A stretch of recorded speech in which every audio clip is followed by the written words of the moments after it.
안녕하세요, 여러분. 고요한 밤의 동반자여. 오늘 밤 여러분은 어떤 풍경 속에 머물고 계신가요? 어쩌면 여러분의 창밖에는 별들이 보이지 않을 수도 있고 도시의 불빛만이 가득할 수도 있습니다. 하지만 걱정하지 마세요. 오늘 밤 저는 여러분을 멀고 먼 우주로 초대하려 합니다. 그곳은 인간의 상상력을 초월하는 거대한 존재가 잠들어 있는 곳입니다. 바로 우리 태양계의 가장 큰 행성 목성입니다. 우리는 최근 주노 탐사선이 보내온 새로운 이미지들을 통해 목성의 비밀을 더 깊이 들여다볼 수 있게 되었습니다. 이 이미지들은 단순한 사진이 아니라 마치 거대한 거인의 눈동자를 직접 들여다보는 것과 같은 느낌을 줍니다. 그런데 한 가지 재미있는 경고를 해드릴까요? 만약 우리가 목성에 직접 착륙한다면 여러분은 아마 그곳의 맹렬한 폭풍과 엄청난 압력 속에서 살아남지 못할 겁니다. 그러니 안전하게 지구에 머물면서 제 이야기를 통해 그 거대한 아름다움을 함께 느껴보시죠. 자, 편안하게 시청하기 전에 잠시 시간을 내어 좋아요와 구독을 눌러주세요. 물론 제 영상이 정말 마음에 드실 때만요. 지금 이 순간 여러분이 머무는 곳의 이름과 시간을 댓글로 남겨주시면 저는 우주 어딘가에 있는 여러분의 존재를 느낄 수 있을 것 같네요. 그럼 이제 우리의 아주 특별한 여정을 시작해 볼까요? 우리의 여행은 2011년에 발사된 주노 탐사선을 따라 시작됩니다. 주노는 목성의 내부 구조와 대기, 그리고 자기장을 탐사하기 위해 특별히 설계된 우주선입니다. 그 이름은 로마 신화에 나오는 주피터 신의 아내 주노에서 따왔는데, 이는 주피터가 자신의 비밀을 구름 속에 숨겼을 때 그의 아내인 주노만이 그 비밀을 꿰뚫어 볼 수 있었다는 신화에서 유래했습니다. 이 이름처럼 주노 탐사선은 목성의 두꺼운 구름층 아래에 숨겨진 비밀을 밝혀내기 위한 임무를 가지고 있습니다. 주노는 2016년 7월 목성 궤도에 진입한 이래로 목성에 아주 가까이 접근하는 방식으로 탐사를 진행해 왔습니다. 그 덕분에 우리는 지구에 어떤 망원경으로도 볼 수 없었던 목성의 생생하고 경이로운 실제 이미지들을 얻을 수 있었습니다. 이 이미지들은 마치 목성의 구름을 직접 만져볼 수 있을 것 같은 착각을 불러일으킵니다. 그곳에는 우리가 상상했던 것보다 훨씬 더 복잡하고 다채로운 색상의 소용돌이와 줄무늬가 펼쳐져 있었습니다. 이 이미지를 처음 본 과학자들은 목성이 마치 거대한 예술가의 붓질로 그려진 추상화 같다고 표현하기도 했습니다. 목성의 가장 큰 특징은 바로 끊임없이 움직이는 거대한 구름층입니다. 이 구름은 암모니아와 황화수소 결정으로 이루어져 있으며 목성 대기의 맹렬한 바람에 의해 동쪽과 서쪽으로 교차하는 평행한 띠를 형성합니다. 주노가 보내온 초고해상도 이미지들은 이 띠들의 경계에서 발생하는 격렬한 폭풍과 소용돌이를 선명하게 보여줍니다. 이 폭풍들은 지구의 허리케인보다 수십 배나 크고 시속 수백 킬로미터의 속도로 회전합니다. 마치 우주가 캔버스에 그린 가장 역동적인 그림처럼 이 폭풍들은 끊임없이 모습을 바꾸고 사라지기를 반복합니다. 하지만 이 아름다운 모습 뒤에는 우리가 아직 확실히 알지 못하는 미스터리들이 숨겨져 있습니다. 예를 들어 이 거대한 폭풍들은 왜 그렇게 오랜 시간 동안 지속되는 걸까요? 그리고 이 폭풍의 에너지는 어디서 오는 걸까요? 과학자들은 목성 내부의 강력한 대류와 열이 이 폭풍의 원동력일 것이라고 추측합니다. 목성은 자체적으로 에너지를 방출하며 이는 태양으로부터 받는 에너지보다 훨씬 더 많습니다. 마치 목성 자신이 작은 태양처럼 내부에 끊임없는 열을 만들어내는 것과 같습니다. 하지만 이 열이 정확히 어떻게 발생하고 어떻게 대기 순환을 일으키는지는 아직 완전히 밝혀지지 않았습니다. 주노 탐사선이 보내온 이미지들은 우리에게 목성을 단순히 교과서 속의 거대한 가스 행성이 아니라 살아 숨쉬는 유기체처럼 느끼게 합니다. 그곳의 구름은 마치 살아있는 세포처럼 끊임없이 움직이고 변화하며 새로운 형태를 만들어냅니다. 목성은 우리에게 우주의 경이로움과 복잡성을 동시에 보여주는 거울과 같습니다. 그리고 그 거울을 통해 우리는 우리가 살고 있는 지구와 우주의 다른 행성들이 얼마나 다르고 얼마나 특별한지를 다시 한번 깨닫게 됩니다. 이 밤 우리가 잠 못 이루고 별을 바라볼 때 그 별들 중 하나가 목성의 거대한 구름 폭풍에 휩싸여 있을지도 모른다는 생각을 해보는 것은 어떨까요? 우리가 첫 번째 이야기에서 목성의 거대한 구름이 만들어내는 아름다운 예술 작품에 대해 이야기했습니다. 주노 탐사선이 보내온 이미지들은 마치 목성 대기가 끊임없이 변화하는 거대한 그림과 같다는 것을 보여주었죠. 이 그림은 단순한 무작위적 움직임이 아니라 혼돈 속에서 피어난 놀라운 질서를 보여줍니다. 목성 구름의 역동적인 움직임은 과학적 탐구의 대상이면서 동시에 우리에게 심오한 미학적 경험을 선사합니다. 목성 대기의 가장 큰 특징은 끊임없이 휘몰아치는 제트류입니다. 이 제트류는 마치 지구의 제트기류처럼 목성 대기를 동서로 가로지르는 빠른 바람의 띠를 형성합니다. 주노 탐사선은 이 제트류가 우리가 생각했던 것보다 훨씬 더 깊은 곳까지 뻗어 있다는 사실을 밝혀냈습니다. 이 바람은 시속 수백 킬로미터에 달하며 목성의 구름을 마치 거대한 물감처럼 섞어내어 소용돌이치는 패턴들을 만들어냅니다. 이것은 마치 예술가가 캔버스에 물감을 흩뿌리는 것처럼 보이지만 사실은 물리학의 복잡한 방정식에 따라 움직이는 필연적인 결과입니다. 목성에서 가장 매혹적인 현상 중 하나는 바로 대류 현상입니다.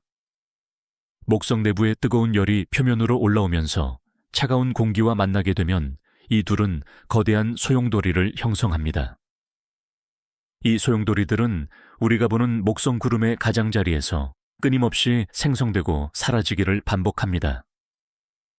주노가 포착한 이미지들은 이 소용돌이들이 얼마나 복잡하고 아름다운지 생생하게 보여줍니다. 어떤 소용돌이는 마치 푸른 바닷속의 소라처럼 완벽한 나선형을 이루고 또 어떤 소용돌이는 마치 거대한 용의 비늘처럼 서로 얽히고 설켜 있습니다.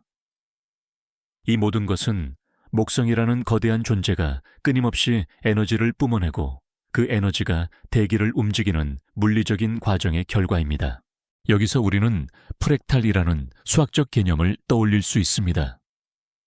프랙탈은 아무리 확대해도 자기 자신과 비슷한 모양이 반복되는 기하학적 형태를 말합니다.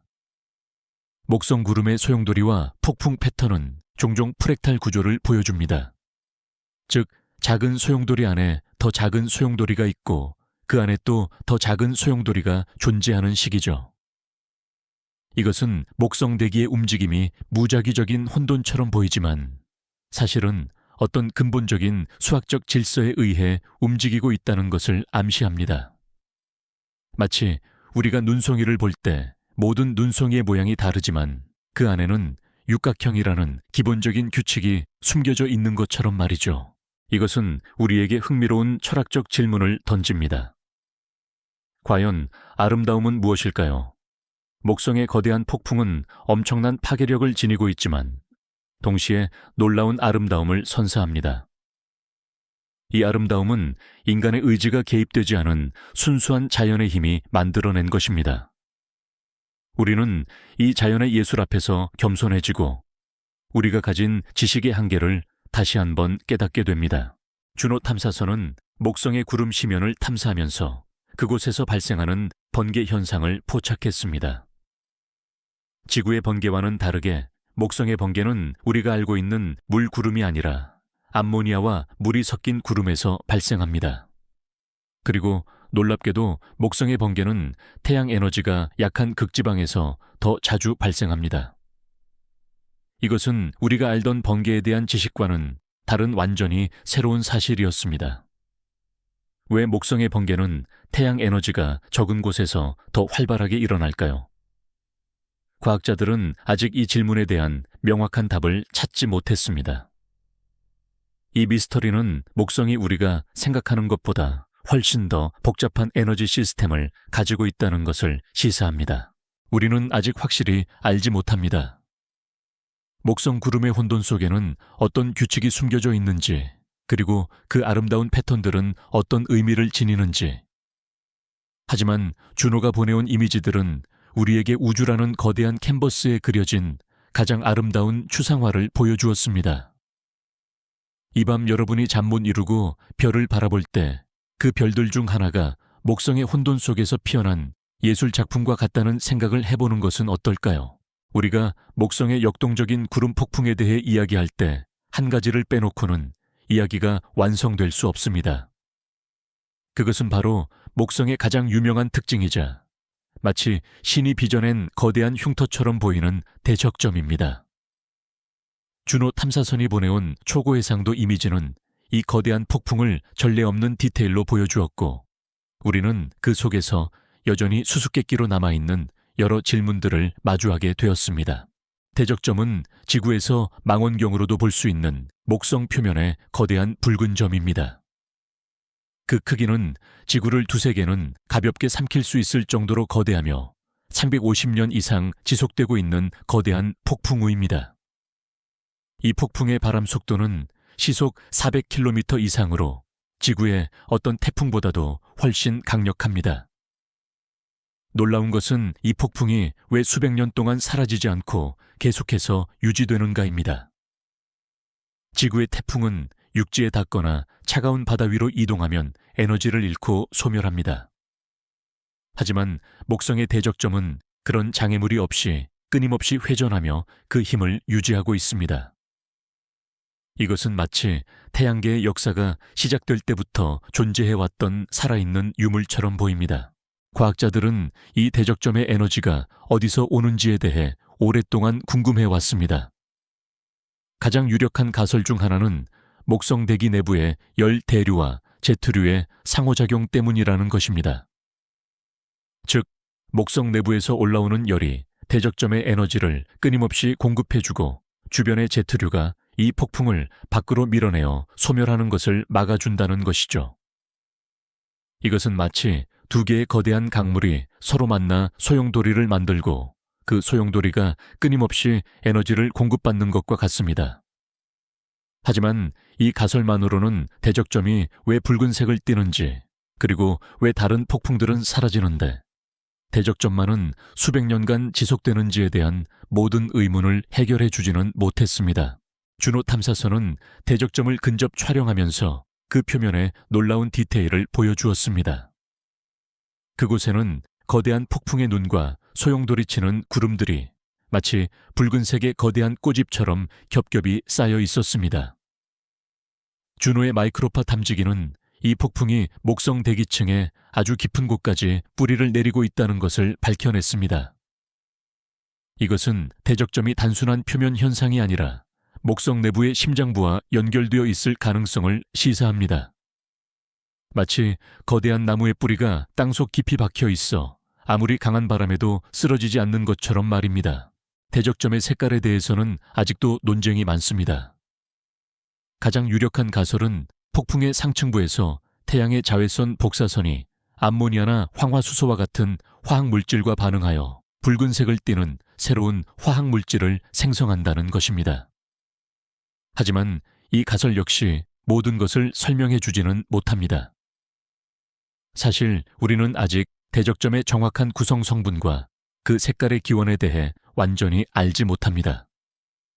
이 미스터리는 목성이 우리가 생각하는 것보다 훨씬 더 복잡한 화학적, 물리적 과정을 가지고 있다는 것을 보여줍니다.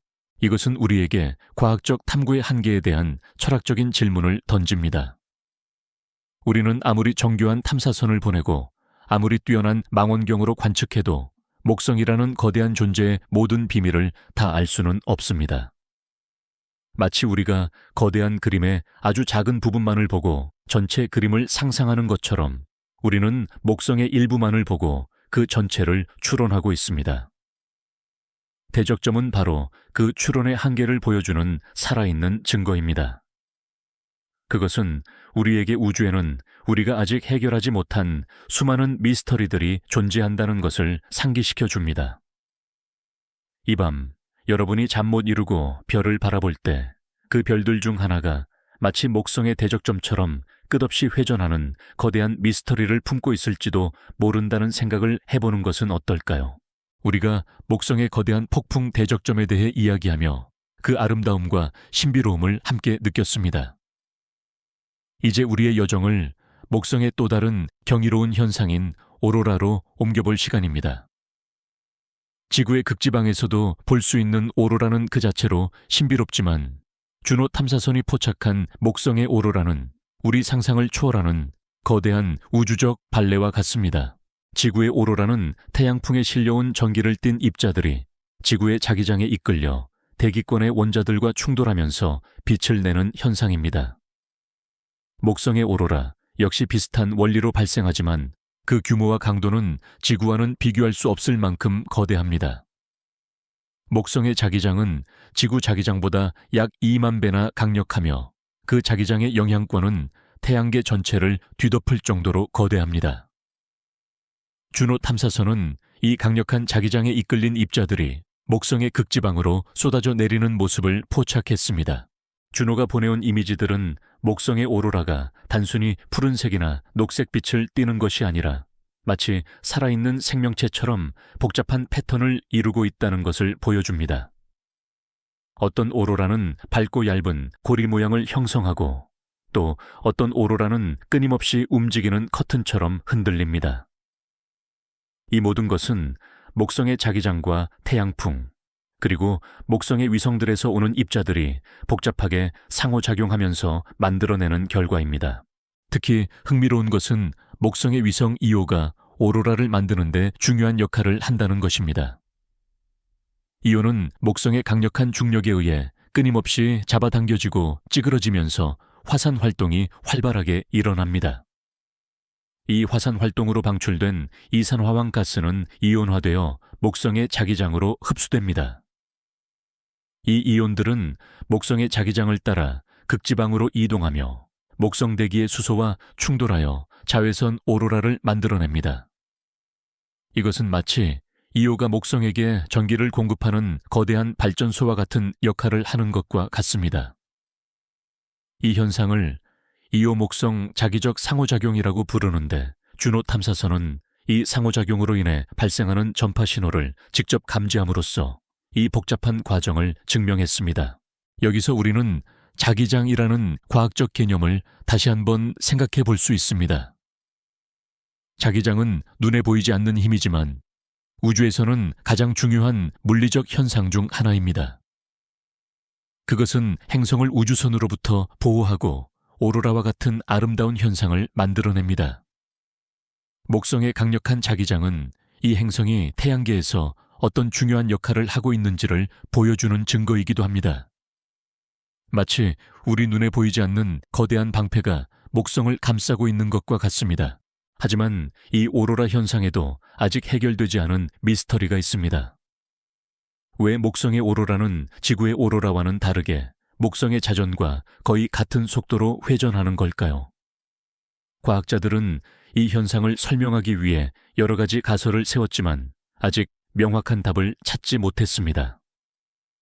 이것은 목성 내부의 자기장과 대기 순환이 우리가 생각했던 것보다 훨씬 더 복잡한 방식으로 연결되어 있다는 것을 시사합니다.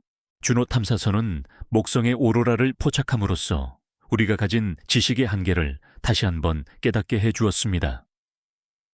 우리는 우주라는 거대한 무대에서 펼쳐지는 놀라운 현상들을 보고 있지만 그 현상들이 왜 그리고 어떻게 발생하는지에 대한 모든 것을 알지는 못합니다. 목성의 오로라는 우리에게 우주가 얼마나 신비롭고 우리가 아직 풀어야 할 숙제들이 얼마나 많은지를 알려주는 아름다운 메시지였습니다. 이 밤 여러분이 잠 못 이루고 별을 바라볼 때 그 별들 너머에서 펼쳐지는 거대한 우주적 발레를 상상해 보는 것은 어떨까요? 우리가 목성의 표면에서 펼쳐지는 거대한 소용돌이와 아름다운 오로라에 대해 이야기했지만 주노 탐사선의 진정한 임무는 목성의 심연, 즉 두꺼운 구름층 아래에 숨겨진 비밀을 밝혀내는 것이었습니다. 목성은 거대한 가스 행성으로 우리가 발을 디딜 단단한 땅이 없습니다. 그것은 마치 우리가 구름으로 만들어진 거대한 바다 위에 떠 있는 것과 같습니다. 주노 탐사선은 바로 그 바다의 심연을 들여다보는 눈이 되어 주었습니다. 주노 탐사선은 중력장과 자기장을 측정하는 과학 장비를 탑재하고 있습니다. 이 장비들은 목성 상공을 비행하면서 목성 표면 아래의 중력 변화를 아주 정밀하게 측정했습니다. 중력은 질량이 있는 곳에서 더 강하게 작용하기 때문에 이 중력 변화를 분석하면 목성 내부의 질량 분포, 즉 내부 구조를 추론할 수 있습니다. 마치 우리가 땅속에 묻힌 보물을 찾기 위해 금속 탐지기를 사용하는 것처럼 주노는 중력 탐지기를 이용해 목성 내부의 비밀을 파헤쳤습니다. 놀랍게도 주노의 중력장 측정 결과는 과학자들의 예상을 뒤엎었습니다. 그들은 목성 내부가 핵과 그 위를 덮고 있는 균일한 층으로 이루어져 있을 것이라고 생각했습니다. 하지만 주노가 보내온 데이터는 목성 내부의 질량이 우리가 생각했던 것보다 훨씬 더 불균일하게 분포되어 있다는 것을 보여주었습니다. 이것은 목성 내부에서 격렬한 대류와 순환이 일어나고 있으며 그 순환이 표면에서 보이는 구름의 띠와 소용돌이를 만들어낸다는 것을 시사합니다. 마치 끊임없이 끓어오르는 거대한 솥단지처럼 목성 내부는 거대한 순환의 소용돌이로 가득 차 있는 것입니다. 이것은 우리에게 유체역학이라는 과학적 개념을 다시 한번 생각하게 만듭니다. 유체역학은 물이나 공기와 같은 유체의 움직임을 다루는 물리학 분야입니다. 목성 내부는 고온고압의 수소와 헬륨으로 이루어진 거대한 유체 덩어리입니다. 주노가 보내온 데이터는 목성 내부에서 일어나는 유체의 움직임이 우리가 생각했던 것보다 훨씬 더 복잡하고 역동적이라는 것을 보여주었습니다. 이것은 마치 우리가 거대한 바다의 표면만을 보고 바다의 모든 흐름을 이해했다고 생각했는데 사실은 바다의 심연에서 우리가 알지 못하는 거대한 해류가 움직이고 있었다는 것을 깨닫는 것과 같습니다. 또한 주노 탐사선은 목성 대기의 물 함량을 측정하려 노력했습니다. 목성은 수소와 헬륨으로 이루어져 있지만 그 외에 암모니아, 메탄 그리고 물과 같은 미량의 원소들도 존재합니다. 특히 물의 존재는 목성의 형성 과정을 이해하는 데 매우 중요합니다.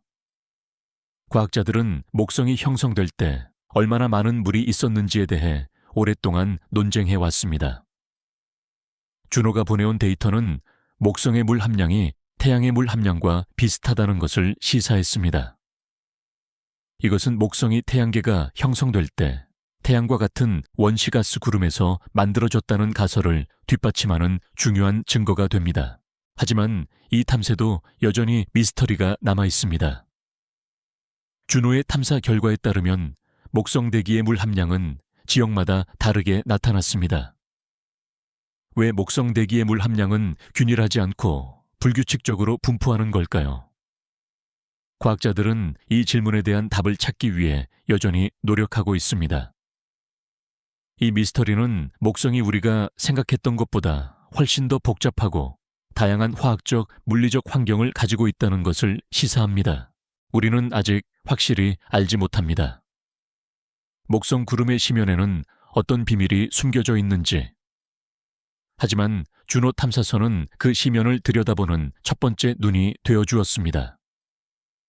그 눈이 보내온 데이터들은 우리가 가진 지식의 한계를 넘어서는 새로운 지평을 열어주었고 우리는 그 지평 위에서 목성이라는 거대한 존재의 비밀을 하나씩 풀어가고 있습니다.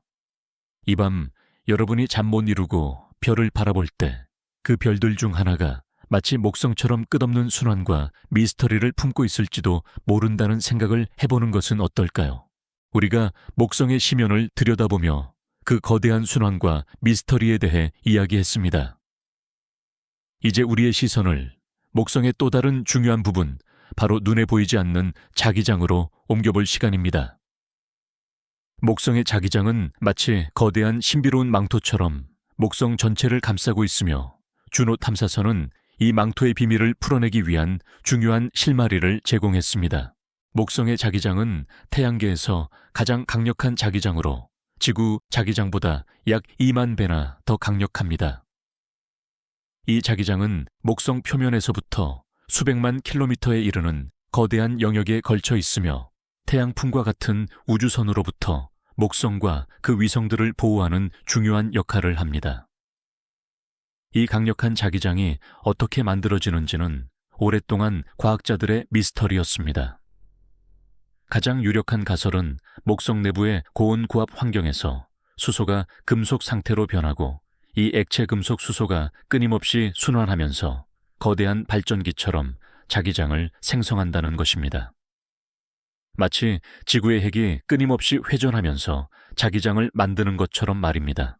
주노 탐사선은 목성 궤도를 돌면서 이 자기장의 세기와 방향을 아주 정밀하게 측정했습니다. 놀랍게도 주노의 데이터는 목성의 자기장이 우리가 생각했던 것보다 훨씬 더 복잡하고 비대칭적인 구조를 가지고 있다는 것을 보여주었습니다. 이것은 목성 내부의 액체 금속 수소의 순환이 우리가 생각했던 것만큼 단순하지 않다는 것을 의미합니다. 마치 거대한 용암 덩어리가 예측 불가능한 방식으로 흐르면서 자기장을 만들어내는 것과 같다고 할 수 있습니다. 특히 흥미로운 것은 주노가 목성의 극지방에서 자기장의 핫스팟을 발견했다는 것입니다. 이 핫스팟은 다른 지역보다 자기장이 훨씬 더 강한 곳으로 과학자들은 이 현상이 목성 내부의 어떤 특정 구조나 현상과 관련이 있을 것이라고 추측합니다. 이것은 우리가 가진 목성의 내부 구조에 대한 기존의 모델을 수정해야 할 수도 있다는 것을 의미합니다. 마치 우리가 어떤 지도를 가지고 여행을 떠났는데 그 지도에 표시되지 않은 새로운 길이 나타난 것과 같습니다. 여기서 우리는 행성의 자기장이라는 과학적 개념의 중요성을 다시 한번 생각해 볼 수 있습니다. 행성의 자기장은 단순히 아름다운 오로라를 만들어내는 것 이상의 역할을 합니다. 그것은 행성의 대기를 우주선으로부터 보호하고 생명체가 존재할 수 있는 환경을 조성하는 데 필수적인 요소입니다. 목성의 강력한 자기장은 목성 위성인 유로파와 가니메데에 어떤 영향을 미치는지, 그리고 그 위성들의 생명체가 존재할 수 있는 가능성을 높이는데 어떤 역할을 하는지에 대한 중요한 질문을 제기합니다. 우리는 아직 확실히 알지 못합니다. 목성의 강력한 자기장이 어떻게 생성되는지, 그리고 그 복잡한 구조가 어떤 의미를 지니는지. 하지만 주노 탐사선이 보내온 데이터들은 우리가 가진 지식의 한계를 넘어서는 새로운 지평을 열어주었고, 우리는 그 지평 위에서 목성이라는 거대한 존재의 비밀을 하나씩 풀어가고 있습니다. 이 밤 여러분이 잠 못 이루고 별을 바라볼 때 그 별들 중 하나가 목성의 강력한 자기장처럼 눈에 보이지 않는 거대한 힘을 품고 있을지도 모른다는 생각을 해보는 것은 어떨까요? 우리가 목성의 강력한 자기장이 만들어내는 신비로운 현상들에 대해 이야기했지만 목성의 이야기는 목성 자체로 끝나지 않습니다. 목성의 거대한 중력은 마치 거대한 오케스트라의 지휘자처럼 목성 주변을 공전하는 수많은 위성들을 거느리고 있습니다.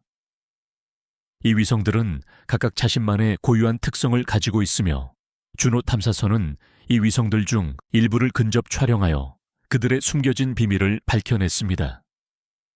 목성의 위성들은 마치 우주의 자장가 속에서 조용히 잠들어 있는 별들처럼 보이지만 사실은 각자 자신만의 격렬한 삶을 살아가고 있습니다. 주노 탐사선은 목성의 가장 유명한 4개의 위성, 즉 갈릴레이 위성이라고 불리는 이오, 유로파, 가니메데, 칼리스토를 근접 통과하는 궤적을 여러 번 시도했습니다. 그 덕분에 우리는 이 위성들의 표면을 전례 없는 디테일로 볼 수 있었습니다. 먼저 이오에 대해 이야기해 볼까요? 이오는 태양계에서 가장 화산 활동이 활발한 천체입니다. 주노가 보내온 이미지들은 이오의 표면을 뒤덮은 수많은 화산과 그 화산이 뿜어내는 거대한 용암 분출을 보여주었습니다. 이 격렬한 화산 활동은 목성의 강력한 중력이 이오를 끊임없이 잡아당기고 찌그러뜨리는 힘, 즉 조성력 때문에 발생합니다. 이 힘은 이오의 내부를 마치 고무공처럼 쥐어짜면서 엄청난 열을 발생시키고 그 열이 화산 활동의 원동력이 됩니다. 이오는 마치 목성의 중력에 의해 끊임없이 고통받으면서도 그 고통 속에서 아름다운 불꽃을 피워내는 존재와 같습니다. 다음으로 유로파입니다. 유로파는 목성의 위성들 중 가장 많은 과학자들의 관심을 받는 천체입니다. 주노가 보내온 이미지는 유로파의 표면이 매끈한 얼음으로 뒤덮여 있다는 것을 보여줍니다. 하지만 이 매끈한 표면 아래에는 거대한 액체 상태의 바다가 숨겨져 있을 것으로 추정됩니다. 이 바다에는 지구의 바다보다 더 많은 물이 들어있을 수도 있다고 합니다. 이 바다는 이오와 마찬가지로 목성의 조성력에 의해 따뜻하게 데워지고 있으며 과학자들은 이 바다에 생명체가 존재할 가능성을 진지하게 탐구하고 있습니다. 주노의 탐사 결과는 유로파의 얼음 표면 아래에서 물이 분출하는 플룸 현상이 있을 수 있다는 증거를 제공하여 이 가설에 힘을 실어주었습니다. 유로파는 마치 차가운 가면, 아래에 따뜻하고 살아있는 심장을 숨기고 있는 신비로운 존재와 같습니다. 가니메데는 태양계에서 가장 큰 위성입니다. 심지어 행성인 수성보다도 크죠. 주노는 가니메데가 자체적인 자기장을 가지고 있다는 놀라운 사실을 확인했습니다. 이것은 위성으로서는 매우 드문 일이며 가니메데의 내부 구조가 우리가 생각하는 것보다 훨씬 더 복잡하다는 것을 시사합니다. 가니메데의 자기장은 목성의 거대한 자기장 속에 갇혀 있지만 마치 자신만의 고유한 목소리를 내는 존재처럼 자신만의 영역을 만들고 있습니다. 마지막으로 칼리스토는 갈릴레이 위성들 중 가장 바깥 궤도를 돌고 있는 위성입니다. 주노가 보내온 이미지들은 칼리스토의 표면이 수많은 운석 구덩이로 가득 차 있다는 것을 보여줍니다. 이것은 칼리스토가 수십억 년 동안 외부의 충돌로부터 거의 영향을 받지 않고 자신의 모습을 그대로 간직해 왔다는 것을 의미합니다. 칼리스토는 마치 태양계의 역사를 고스란히 담고 있는 고유한 기록 보관소와 같습니다. 주노 탐사선이 보내온 목성의 위성들에 대한 정보는 우리에게 우주의 생명체가 존재할 수 있는 가능성이 지구에만 국한되지 않는다는 것을 상기시켜 줍니다. 특히 유로파의 얼음 바다는 우리가 가진 생명체에 대한 정의를 확장하게 만듭니다. 우리는 아직 확실히 알지 못합니다. 이 위성들의 심연 속에 어떤 비밀이 숨겨져 있는지. 하지만 주노가 보내온 이 작은 조각들은 우리가 우주라는 거대한 퍼즐을 풀기 위한 중요한 단서가 될 것입니다. 우리가 목성의 위성들이 가진 신비로운 비밀에 대해 이야기했습니다. 그 중에서도 특히 유로파의 얼음 표면 아래에 숨겨진 거대한 바다는 과학자들의 가장 큰 호기심을 자극합니다.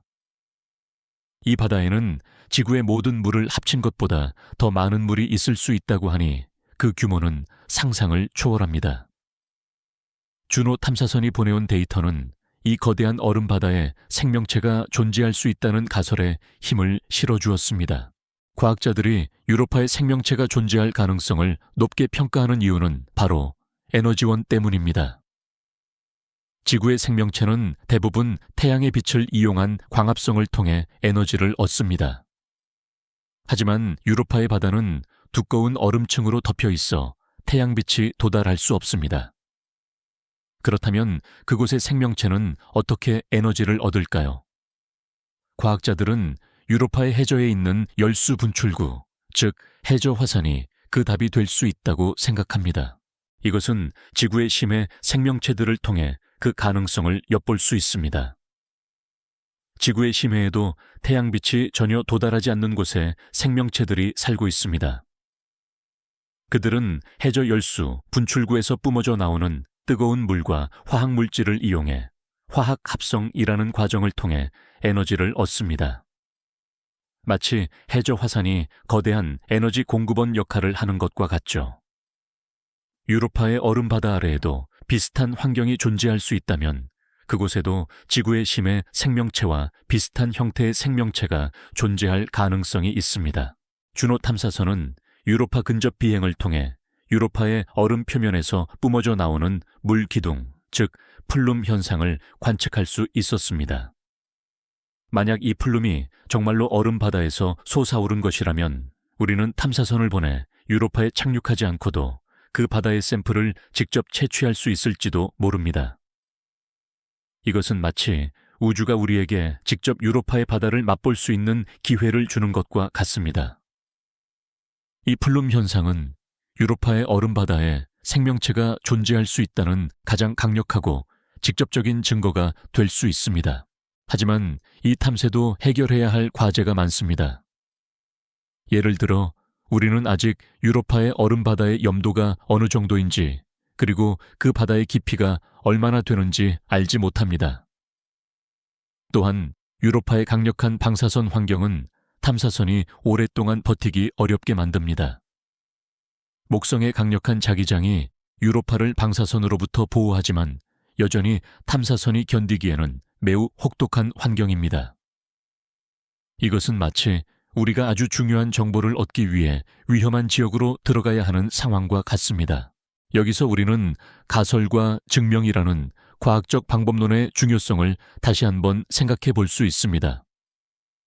우리는 유로파의 얼음 바다에 생명체가 존재할 수 있다는 매혹적인 가설을 가지고 있습니다. 하지만 이 가설은 아직 증명되지 않았습니다. 우리는 이 가설을 증명하기 위해 더 많은 탐사선을 보내고 더 많은 데이터들을 수집해야 합니다. 오로지 과학적인 증거만이 이 매혹적인 질문에 대한 답을 줄 수 있습니다. 우리는 아직 확실히 알지 못합니다. 유로파의 얼음바다 시면에 어떤 비밀이 숨겨져 있는지. 하지만 이 미스터리는 우리에게 우주에 대한 끝없는 호기심을 불러일으킵니다. 어쩌면 우리는 아주 가까운 곳에, 그것도 우리가 생각하는 방식과는 전혀 다른 형태로 존재하는 생명체를 발견하게 될지도 모릅니다. 이 밤 여러분이 잠 못 이루고 별을 바라볼 때 그 별들 중 하나가 마치 유로파처럼 차가운 겉모습 아래에 따뜻하고 살아있는 심장을 숨기고 있을지도 모른다는 생각을 해보는 것은 어떨까요? 우리가 목성의 위성들이 가진 신비로운 비밀과 유로파의 얼음 바다에 대해 이야기하며 생명체의 가능성까지 상상해 보았습니다. 이제 시선을 돌려 목성이라는 거대한 존재가 우리 태양계 전체에 미치는 영향에 대해 이야기해 볼 시간입니다. 목성은 단순히 가장 큰 행성이 아니라 마치 태양계라는 거대한 교향곡을 지휘하는 거장처럼 다른 행성들과 소행성들의 움직임에 강력한 영향을 미치고 있습니다. 목성의 가장 강력한 힘은 바로 중력입니다. 목성의 질량은 태양계의 다른 모든 행성들을 합친 것보다 2배 이상 크기 때문에 목성의 중력은 태양계 전체에 걸쳐 엄청난 영향력을 행사합니다. 과학자들은 목성의 중력이 마치 거대한 빗자루처럼 소행성대에서 벗어난 소행성이나 해성들을 태양계 밖으로 쓸어내거나 혹은 태양이나 다른 행성들에게로 던져 넣는 역할을 한다고 생각합니다. 이것은 우리가 살고 있는 지구를 보호하는 데 아주 중요한 역할을 합니다. 만약 목성이 없었다면 지구는 수많은 소행성과 해성들과 충돌하여 생명체가 탄생하고 진화하기 어려운 환경이었을지도 모릅니다. 목성은 마치 우리 태양계의 거대한 수호자와 같습니다. 하지만 목성의 중력은 때로는 파괴적인 힘을 행사하기도 합니다. 예를 들어 1994년 슈메이커 레비 혜성이 목성과 충돌한 사건은 목성의 강력한 중력이 얼마나 위험할 수 있는지를 보여주는 극적인 사례였습니다. 이 혜성은 목성의 중력에 의해 여러 조각으로 찢겨졌고 그 파편들은 목성 대기로 빨려 들어가 거대한 폭발을 일으켰습니다.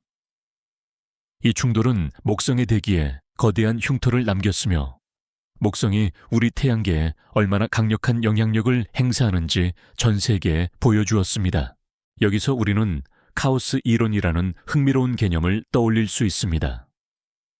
카오스 이론은 예측할 수 없는 복잡한 시스템을 설명하는 데 사용되는 수학적 개념입니다. 목성의 강력한 중력은 소행성대와 같은 복잡한 시스템에 혼돈을 가져옵니다.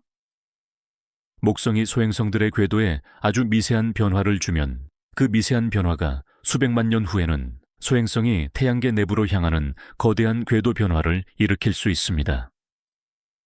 이것은 마치 나비의 날갯짓이 먼 훗날 거대한 태풍을 일으킬 수 있는 것처럼 목성의 미세한 중력적 영향이 우리 태양계에 거대한 변화를 가져올 수 있다는 것을 의미합니다. 주노 탐사선이 보내온 데이터는 목성의 중력장이 우리가 생각했던 것보다 훨씬 더 복잡하고 비대칭적이라는 것을 보여주었습니다. 이것은 목성의 중력이 단순히 거대한 덩어리가 아니라 끊임없이 변화하는 거대한 중력의 춤을 추고 있다는 것을 의미합니다. 이 춤은 다른 행성들의 궤도에 영향을 미치고 소행성들의 움직임을 조절하며 우리 태양계 전체의 균형을 유지하는 데 중요한 역할을 합니다. 우리는 아직 확실히 알지 못합니다. 목성의 강력한 중력이 우리 태양계에 어떤 궁극적인 영향을 미칠지. 하지만 주노 탐사선은 목성이 우리 태양계의 단순한 구성원이 아니라 우리 모두의 운명을 좌우하는 중요한 역할을 하고 있다는 것을 깨닫게 해 주었습니다. 이 밤 여러분이 잠 못 이루고 별을 바라볼 때 그 별들 중 하나가 목성의 거대한 중력의 춤에 휩쓸려 있을지도 모른다는 생각을 해보는 것은 어떨까요? 우리가 목성의 거대한 중력과 그것이 태양계에 미치는 영향에 대해 이야기하며 목성이 마치 우리 태양계의 수호자 역할을 한다는 사실을 깨달았습니다. 이제 우리의 시선을 목성 내부의 심장부로 옮겨볼 시간입니다. 목성은 주로 수소와 헬륨으로 이루어진 거대한 가스 덩어리이지만 그 내부는 우리가 상상하는 것과는 전혀 다른 신비로운 상태로 존재합니다. 목성 내부로 깊숙이 들어갈수록 압력과 온도는 상상할 수 없을 만큼 높아집니다. 이 극단적인 환경에서 목성을 구성하는 수소는 우리가 아는 기체 상태를 넘어 새로운 상태로 변합니다. 바로 액체 금속 수소입니다. 지구에서는 수소가 기체 상태로 존재하지만 목성의 고온 고압 환경에서는 수소 원자의 전자가 원자에게서 떨어져 나와 자유롭게 움직이는 금속처럼 행동하게 됩니다. 이것은 마치 우리가 알고 있는 물이 뜨거워지면 수증기로 변하고 차가워지면 얼음으로 변하는 것처럼 물질의 상태가 환경에 따라 변하는 것과 같습니다. 하지만 이 변화는 우리가 상상하는 것보다 훨씬 더 극적이고 신비롭습니다. 이 액체 금속 수소는 끊임없이 순환하면서 거대한 전류를 만들어냅니다. 그리고 이 전류가 바로 목성의 강력한 자기장을 생성하는 원동력입니다. 마치 거대한 발전기처럼 목성 내부는 끊임없이 자기장을 만들어내고 있습니다. 주노 탐사선은 목성 내부에서 발생하는 자기장의 복잡한 패턴을 측정함으로써 이 액체 금속 수소의 움직임이 우리가 생각했던 것보다 훨씬 더 역동적이라는 것을 밝혀냈습니다. 이것은 목성 내부의 움직임이 단순한 순환이 아니라 복잡한 유체의 혼란스러운 춤과 같다는 것을 의미합니다. 하지만 이 현상에는 여전히 미스터리가 남아 있습니다. 우리는 아직 액체 금속 수소가 정확히 어떤 상태로 존재하고 어떤 방식으로 순환하면서 자기장을 생성하는지 완전히 이해하지 못합니다. 과학자들은 목성의 자기장이 왜 북방우와 남방우에서 비대칭적인지, 그리고 왜 특정 지역에서 자기장이 유독 강하게 나타나는지에 대해 여전히 궁금해합니다. 이 질문에 대한 답을 찾는 것은 목성뿐만 아니라 다른 가스 행성들의 내부 구조와 자기장 형성 원리를 이해하는 데도 중요한 열쇠가 될 것입니다. 이것은 우리에게 물리학적 지식의 한계에 대한 철학적인 질문을 던집니다. 우리는 우주에 존재하는 모든 물질을 우리가 아는 방식으로만 이해하려 합니다. 하지만 목성의 액체 금속 수소는 우리에게 우주에는 우리가 아직 상상하지 못했던 새로운 물질의 상태와 물리적 현상들이 존재할 수 있다는 것을 알려줍니다.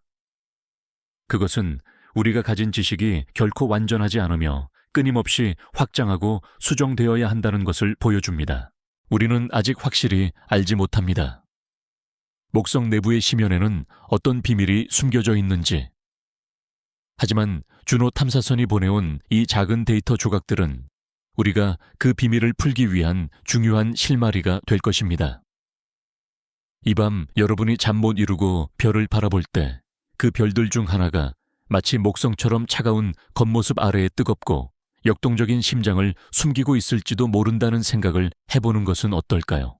우리가 목성 내부의 신비로운 상태와 그것이 만들어내는 강력한 자기장에 대해 이야기했습니다. 이제 우리의 시선을 목성 자체의 정체성에 대한 철학적인 질문으로 옮겨볼 시간입니다. 목성은 태양계에서 가장 거대한 행성이지만 동시에 실패한 별이라는 별명으로 불리기도 합니다. 이 별명에는 목성의 거대한 존재 뒤에 숨겨진 슬픈 진실이 담겨 있습니다. 별이 되기 위한 가장 중요한 조건은 바로 핵융합을 일으킬 수 있는 충분한 질량과 압력을 가지고 있어야 한다는 것입니다. 핵융합은 수소 원자 2개가 합쳐져 헬륨 원자를 만들면서 엄청난 양의 에너지를 방출하는 과정으로 이것이 바로 태양이 빛을 내는 이유입니다. 목성은 질량의 대부분이 수소로 이루어져 있지만 별이 되기에는 질량이 한참 부족합니다. 태양과 같은 별이 되기 위해서는 지금보다 약 80배 더 무거워야 하죠. 목성은 별이 될 수 있는 문턱까지 다가섰지만 결국 그 문턱을 넘지 못하고 행성으로 남게 되었습니다. 마치 위대한 예술가가 되기 위한 재능을 가지고 태어났지만 어떤 이유로 그 잠재력을 꽃피우지 못한 것처럼 말입니다. 이것은 우리에게 흥미로운 과학적 사실 하나를 상기시켜 줍니다. 우주에는 갈색 외성이라고 불리는 천체들이 있습니다. 이들은 목성보다 훨씬 무겁지만 별이 되기에는 질량이 부족한 존재들입니다. 갈색 외성은 핵융합을 일으키기에는 질량이 부족하지만 중력 수축으로 인해 발생하는 열로 인해 희미한 빛을 냅니다. 목성은 갈색 외성의 가장 작은 형태, 즉 가장 가벼운 갈색 외성과 가장 무거운 행성 사이의 경계에 놓여 있습니다. 이것은 목성이 별과 행성이라는 두 가지 존재의 경계에 서 있는 매우 특별한 존재임을 의미합니다. 하지만 실패한 별이라는 별명에는 어쩌면 너무나 인간적인 관점이 담겨 있을지도 모릅니다. 목성이 별이 되지 못했다고 해서 그것의 존재 가치가 낮아지는 것은 아닙니다. 목성은 별이 되지 못했지만 행성으로서 우리 태양계에 없어서는 안 될 중요한 역할을 하고 있습니다. 그것은 다른 행성들의 궤도를 안정시키고 소행성이나 혜성과 같은 위험한 천체들로부터 우리 지구를 보호합니다. 목성은 마치 별이 되기를 포기하고 대신 우리 태양계의 수호자가 되기로 선택한 것 같습니다. 여기서 우리는 성공과 실패에 대한 철학적인 질문을 던져볼 수 있습니다. 우리는 사회적으로 성공을 추구하도록 교육받습니다. 하지만 목성의 이야기는 우리에게 성공하지 못했다고 해서 그것이 가치가 없는 것이 아님을 알려줍니다. 목성은 별이 되지 못했지만 그 존재만으로도 우리에게 우주의 경이로움과 우주적 역할을 보여줍니다. 그것은 우리에게 우리가 가진 잠재력을 모두 꽃피우지 못하더라도 우리가 가진 현재의 모습 자체만으로도 충분히 가치 있다는 것을 속삭여줍니다. 우리는 아직 확실히 알지 못합니다. 목성이 정말로 별이 되기를 원했는지 아니면 처음부터 우리 태양계의 균형을 위해 행성으로 존재하도록 운명 지어진 것인지. 하지만 목성의 이야기는 우리에게 우주에는 우리가 가진 성공과 실패의 이분법적인 사고를 넘어선 더 깊고 복잡한 의미들이 존재한다는 것을 알려줍니다. 이 밤 여러분이 잠 못 이루고 별을 바라볼 때 그 별들 중 하나가 마치 목성처럼 실패한 별이라는 별명 뒤에 숨겨진 위대한 존재를 품고 있을지도 모른다는 생각을 해보는 것은 어떨까요? 우리가 목성의 존재와 그가 실패한 별이라는 별명에 담긴 철학적 의미를 탐구했습니다. 이제 우리의 시선을 목성의 가장 중요한 기능 중 하나인 우주 방패 역할로 옮겨볼 시간입니다.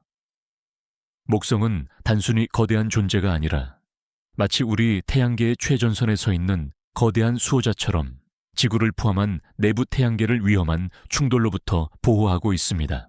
이것은 중력이라는 단순하지만 강력한 힘에 의해 작동합니다. 목성의 거대한 중력은 태양계의 다른 모든 행성들을 합친 것보다 2배 이상 무겁기 때문에 목성 주변을 지나가는 혜성이나 소행성의 궤도에 강력한 영향을 미칩니다. 목성은 이들을 태양계 밖으로 튕겨내거나 자신의 강력한 중력으로 포획하거나 심지어는 자신의 몸으로 받아내기도 합니다. 마치 우리 가족을 보호하기 위해 거대한 몸으로 날아오는 돌을 막아내는 든든한 방패와 같습니다. 이 역할의 중요성은 역사적인 사건들을 통해 증명되었습니다. 1994년 슈메이커 레비 해성 사건은 목성의 방패 역할을 극적으로 보여준 사례였습니다. 이 해성은 목성의 중력에 의해 여러 조각으로 찢겨졌고 그 파편들은 지구로 향하지 않고 목성대기로 빨려 들어가 거대한 폭발을 일으켰습니다. 만약 목성이 없었다면 이 해성 조각들은 지구와 충돌하여 엄청난 재앙을 초래했을지도 모릅니다. 이 사건은 우리에게 목성의 존재가 우리 지구의 생명체에게 얼마나 큰 행운인지를 깨닫게 해주었습니다. 여기서 우리는 행운과 필연에 대한 철학적인 질문을 던져볼 수 있습니다. 목성이 우리 태양계에 존재하고 그 크기가 적당하여 우리를 보호해준다는 사실은 단순한 우연일까요? 아니면 생명체가 존재하기 위해서는 필연적으로 필요한 조건이었을까요? 과학자들은 목성과 같은 거대한 가스 행성이 태양계 바깥쪽에 존재해야만 내부의 암석형 행성들이 안정적으로 진화하고 생명체가 탄생할 수 있다는 것을 시뮬레이션을 통해 보여주고 있습니다. 이것은 마치 우리가 살아가는 데 필요한 공기와 물이 필연적으로 존재해야 하는 것처럼 목성의 존재도 우리 지구의 생명체에게는 필연적이었을지도 모른다는 것을 의미합니다. 하지만 이 역할에도 여전히 미스터리가 남아 있습니다. 목성의 중력이 소행성을 보호하는 역할만 하는 것은 아닙니다. 때로는 소행성의 궤도를 불안정하게 만들어 태양계 내부로 향하게 하기도 합니다. 예를 들어 소행성대에는 목성의 중력에 의해 소행성이 거의 존재하지 않는 키르쿠드 간극이라는 빈 공간이 있습니다. 이 간극에 있는 소행성들은 목성의 중력과 공명하여 튕겨져 나가기 때문입니다.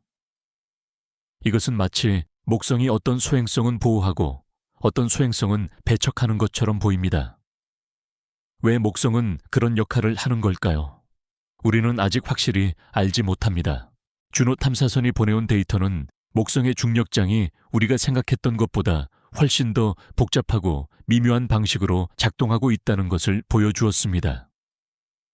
목성의 이야기는 우리에게 우주에는 우리가 아직 해결하지 못한 수많은 미스터리들이 존재하며 그 미스터리들이 우리에게는 매우 중요한 의미를 지닐 수 있다는 것을 알려줍니다. 이 밤 여러분이 잠 못 이루고 별을 바라볼 때 그 별들 너머에 있는 거대한 수호자 목성이 우리를 조용히 지켜보고 있을지도 모른다는 생각을 해보는 것은 어떨까요? 우리가 목성의 거대한 중력과 그것이 태양계에 미치는 영향에 대해 이야기하며 목성이 마치 우리 태양계의 수호자 역할을 한다는 사실을 깨달았습니다.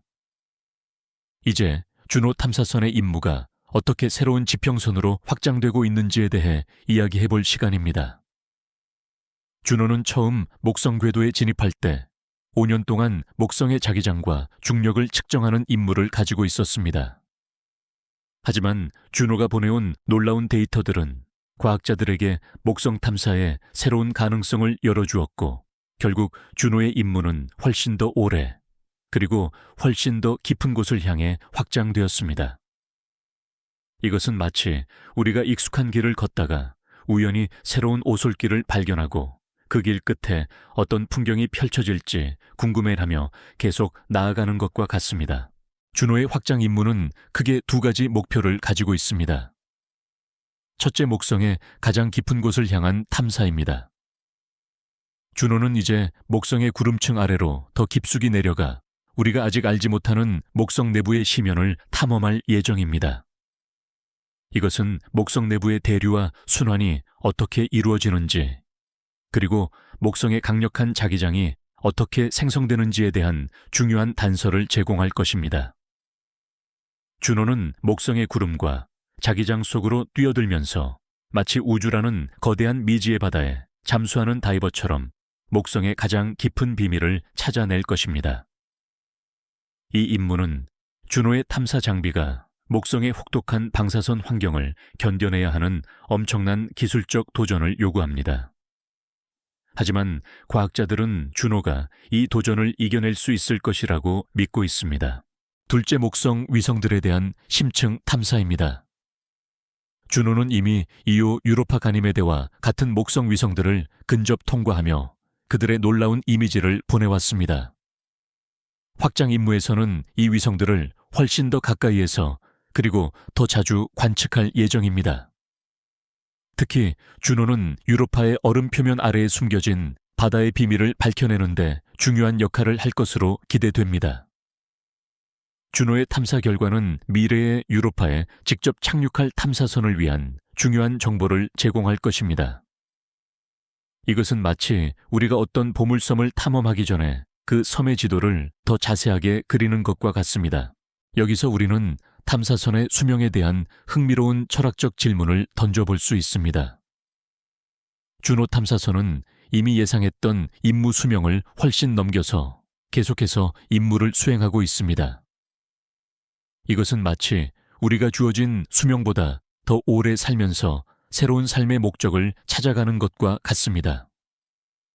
준호는 우리에게 탐사선이 단순히 주어진 임무를 수행하는 기계가 아니라 끊임없이 새로운 지식을 찾아 나서는 탐험가와 같다는 것을 보여줍니다. 흥미로운 과학적 사실 중 하나는 준호 탐사선이 목성의 중력을 이용해 자신의 궤도를 수정하고 새로운 목표를 향해 나아가고 있다는 것입니다. 이것을 중력 도움이라고 하는데 마치 목성이 준호의 길을 안내하고 새로운 여정을 시작하도록 도와주는 것처럼 보입니다. 이것은 우리에게 우주에서는 모든 것이 서로 연결되어 있고 서로에게 영향을 미치고 있다는 것을 다시 한번 깨닫게 합니다. 우리는 아직 확실히 알지 못합니다. 준호의 확장 임무가 어떤 놀라운 발견을 가져올지 혹은 어떤 새로운 미스터리를 남길지. 하지만 분명한 것은 준호가 우리에게 우주라는 미지의 세계를 탐험하는 데 있어 한계는 우리가 정하는 것이며 그 한계를 넘어서려는 용기야말로 가장 중요한 것임을 보여주었다는 점입니다. 이 밤 여러분이 잠 못 이루고 별을 바라볼 때 그 별들 중 하나가 마치 준호처럼 자신의 한계를 넘어서 새로운 지평을 향해 나아가고 있을지도 모른다는 생각을 해보는 것은 어떨까요? 우리가 목성을 탐사하는 데 있어 준호 탐사선이 남긴 발자취를 따라가다 보면 자연스럽게 과거와 미래를 잇는 거대한 시간의 흐름을 느끼게 됩니다. 목성에 대한 인류의 탐사 역사는 17세기에 갈릴로 갈릴레이가 망원경으로 목성의 가장 큰 4개의 위성을 발견하면서 시작되었습니다. 그 당시에는 망원경의 성능이 좋지 않았기 때문에 목성은 그저 거대한 빛의 점과 그 주변을 도는 작은 점들로만 보였습니다. 하지만 그 발견은 인류가 우주를 이해하는 방식을 근본적으로 바꾸어 놓았습니다. 지구가 우주의 중심이 아니라는 지동설에 대한 중요한 증거가 되었기 때문입니다. 이처럼 목성은 인류에게 관점의 변화를 선물한 첫 번째 행성이었습니다. 이후 수백 년 동안 인류는 망원경의 성능을 발전시키면서 목성의 표면을 더 자세히 관찰했습니다. 1970년대 보이저 탐사선이 목성을 근접 비행하면서 우리는 목성의 거대한 구름과 대적점, 그리고 화산 활동이 활발한 이오의 모습을 처음으로 생생하게 볼 수 있었습니다. 보이저는 우리에게 목성이 단순히 교과서 속의 거대한 행성이 아니라 살아 숨쉬는 유기체처럼 끊임없이 변화하는 역동적인 존재라는 것을 보여주었습니다. 그리고 21세기에 준호 탐사선이 목성 궤도에 진입하면서 우리는 목성을 완전히 새로운 관점에서 바라볼 수 있게 되었습니다. 준호는 목성의 두꺼운 구름층 아래에 숨겨진 자기장 중력장, 그리고 내부 구조의 비밀을 밝혀내고 있습니다. 준호는 마치 우리가 목성이라는 거대한 존재의 심장 소리를 듣고 그 심장의 움직임을 느끼는 것처럼 목성 내부의 가장 깊은 비밀들을 우리에게 전달해주고 있습니다. 준호는 단순히 목성의 사진을 찍는 것을 넘어 목성이라는 존재의 본질을 탐험하고 있는 것입니다. 여기서 우리는 역사의 연속성이라는 철학적 개념을 떠올릴 수 있습니다. 주노 탐사선은 갈릴러와 보이저가 남긴 발자취 위에서 새로운 역사를 써내려가고 있습니다. 한 탐사선이 남긴 데이터는 다음 세대 탐사선에게 중요한 길잡이가 되어주고, 한 과학자의 질문은 다음 세대 과학자에게 새로운 탐구의 시작점이 됩니다. 오우무아무아가 인류의 과학적 지식의 한계를 깨닫게 해주었다면, 주노는 그 한계를 극복하고 나아가는 인류의 용기와 지혜를 보여주고 있습니다. 주노의 임무는 단순한 과학적 탐사를 넘어 인류가 우주를 향해 나아가는 거대한 여정의 중요한 한 부분입니다. 흥미로운 역사적 사실 중 하나는 주노 탐사선에 갈릴러, 갈릴레이의 이름이 새겨진 명판과 로마 신화의 신들인 주피터와 주노의 레고 피규어가 실려 있다는 것입니다.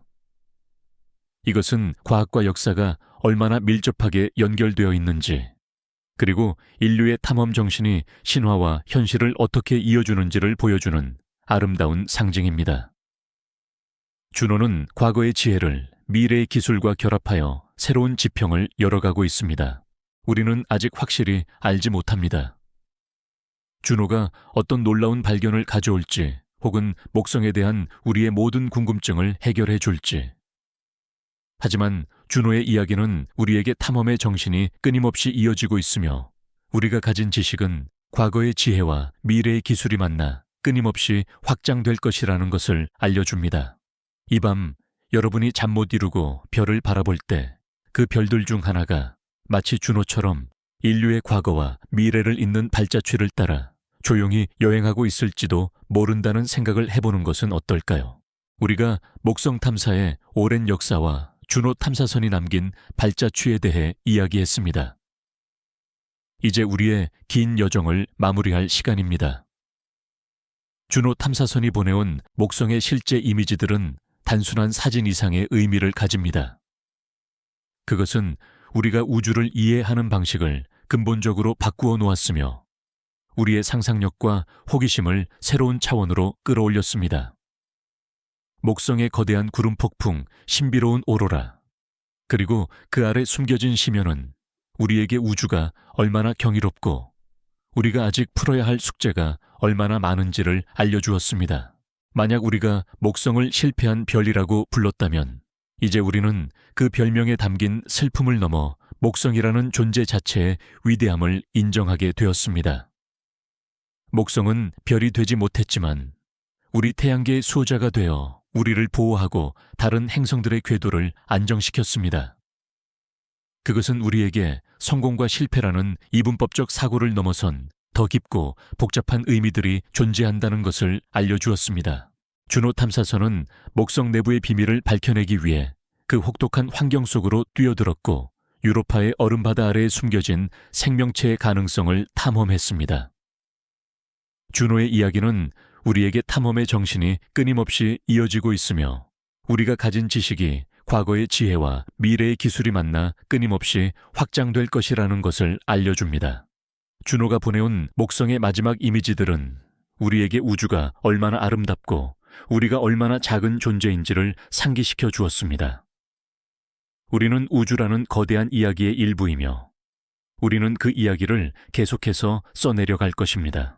이 모든 이야기는 결국 우리 자신에 대한 이야기입니다. 목성은 우리에게 우주의 거울을 들여다보게 했고, 우리는 그 거울 속에서 우리 자신을 발견했습니다. 우리는 끊임없이 질문하고 답을 찾기 위해 노력하며 미지의 것을 탐험하려는 존재입니다. 목성은 우리의 존재 이유를 다시 한번 상기시켜 주었고, 우리가 앞으로도 계속해서 별들을 향해 고개를 들고 나아가야 한다는 것을 알려주었습니다. 자, 이제 우리의 이야기는 조용히 막을 내립니다. 목성이라는 거대한 존재를 따라 우리는 거대한 폭풍의 눈을 들여다보고 신비로운 오로라의 춤을 보았으며, 얼음바다 아래의 희미한 가능성을 상상했습니다. 여러분의 마음속에 남아있는 파동은 어떤 것인가요? 거인의 심장처럼 아직 뜨겁게 뛰고 있나요? 아니면 고요한 위성처럼 잔잔해졌나요? 괜찮습니다. 모든 파동은 결국 부드러운 속삭임이 되어 사라지니까요. 숨을 깊게 들이쉬고 천천히 내쉬어 보세요. 여러분을 둘러싼 공기의 부드러운 움직임을 느껴보세요. 그 공기는 목성의 위성들이 지나온 길을 품고 있을지도 모른다는 상상을 해봅니다. 마지막으로 한번 더 여쭤보고 싶네요. 지금 당신이 머무는 곳은 어디인가요? 그곳의 시간은 지금 이 순간 어떻게 흐르고 있나요? 여러분의 마음이 가장 편안해지는 곳을 찾아 그곳에 머물러 보세요. 이제 모든 생각과 질문들은 부드러운 밤 공기 속으로 서서히 사라져 갈 것입니다. 목성도 그리고 우리의 이야기도 이제 고요한 어둠 속으로 잠들어 갑니다. 편안히 주무세요. 나의 동반자여. 당신이 언제 어디에 있든 달콤한 꿈 꾸시길 바랍니다.